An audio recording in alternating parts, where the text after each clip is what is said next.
As reflexões acerca dessa intervenção não incidem apenas sobre os tratamentos em si, mas também levantam indagações relacionadas ao contexto em que foram realizados. O tratamento se deu a partir de 2 contratações, e o sucesso do projeto não foi apenas pelos resultados técnicos científicos, mas também pela condução das negociações. Essa discussão é relevante se quisermos investigar a relação entre o proprietário dos bens e o profissional conservador.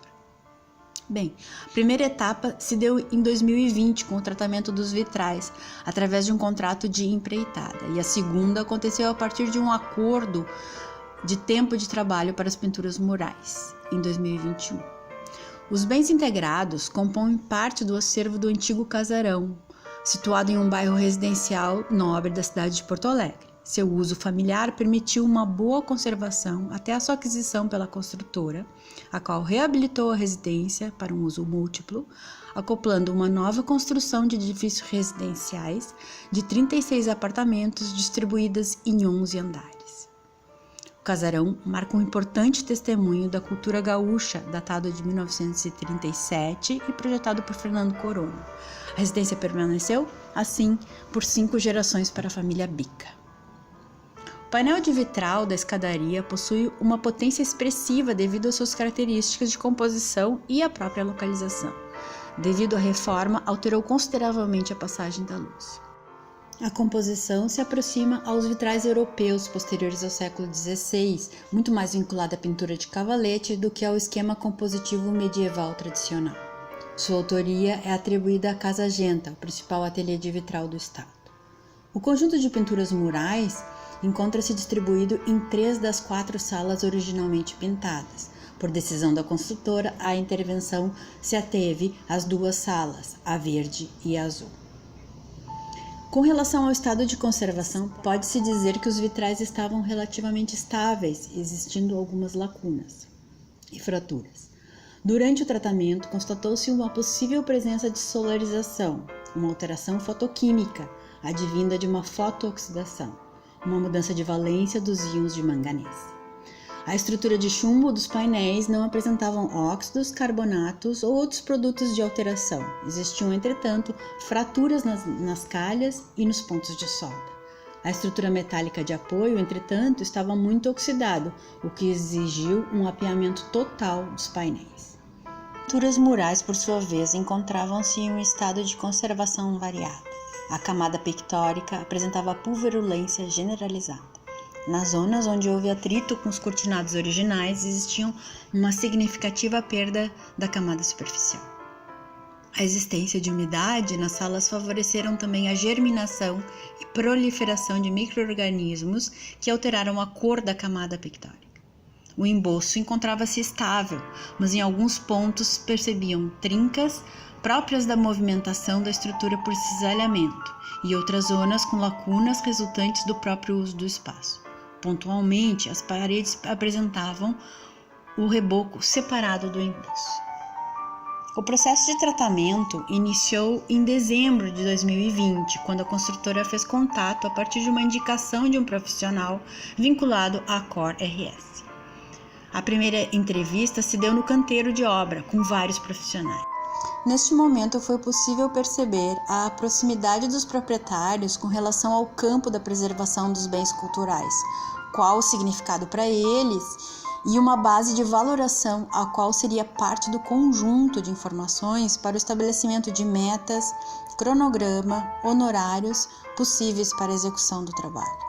A partir deste mapeamento geral, foi possível estabelecer uma proposta de trabalho com margem de negociação que permitisse um contrato benéfico para os 2 lados e, assim, um estabelecimento inicial de confiança. O tratamento dos vitrais, então, se deu por empreitada e dentro de metodologia e padrões comumente utilizados nesse tipo de bem. Após sua numeração, foi apiado os painéis em sua totalidade. Todo o processo de trabalho foi documentado seguindo as normas do Corpus Vitriarum Made com algumas adaptações.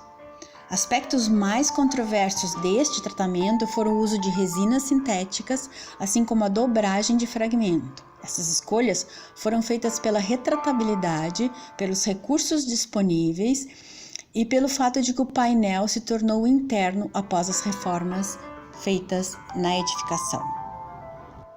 No transcorrer da intervenção do vitral, o proprietário sinalizou a necessidade de tratamento das pinturas murais. Ele já tinha um aquarelista trabalhando, mas percebeu que necessitava de outro tipo de suporte. Nesse sentido, parte do desafio foi sensibilizar a construtora à necessidade de intervir nas pinturas a partir de um processo de um trabalho profissional especializado. Após várias negociações, foi possível o acerto das partes com uma proposta híbrida. A equipe de trabalho foi contratada diretamente pela construtora, assim como as compras de todos os materiais e os demais recursos para o desenvolvimento do trabalho. Deste modo, eliminou-se duplas tributações, baixando o custo. A disposição e a flexibilidade da equipe também foi fundamental no processo. O tratamento das pinturas murais também se deu dentro da metodologia padrão comumente utilizado para esse tipo de bem. Algumas intervenções pontuais, como a colocação de pinos em zonas específicas, a aplicação de biocidas e o preenchimento das fissuras foram bastante específicas, enquanto as estabilizações da camada pictórica se deu em sua totalidade. As reintegrações cromáticas foram realizadas de modos diversos, conforme o tamanho da área faltante, do futuro uso do espaço e da quantidade de informação perdida. Essa tomada de decisão foi, em parte, realizada em conjunto e conforme os anseios do proprietário. A documentação da conservação acompanhou todo o tratamento e foi utilizada como instrumento de prestação de contas e quantificação do trabalho durante o processo.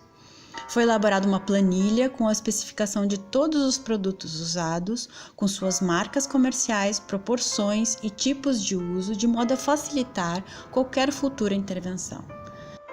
Também foram conduzidos alguns testes de cor quantificados, de modo a diminuir o processo intuitivo na construção das cores para reintegração. Se considerarmos a conservação-restauração mais do que um resultado, um processo, poderemos mostrar que nossa atuação se dá em um âmbito mais global que apenas restrito a uma perícia manual, ao conhecimento técnico-científico ou questões éticas. No Brasil, assim como em outros países onde a profissão não é reconhecida, é também papel do conservador-restaurador estabelecer e fortificar seu campo de atuação. Deste modo, podemos dizer que um trabalho bem-sucedido é aquele que aproxima ao máximo os anseios do cliente com os do profissional conservador-restaurador.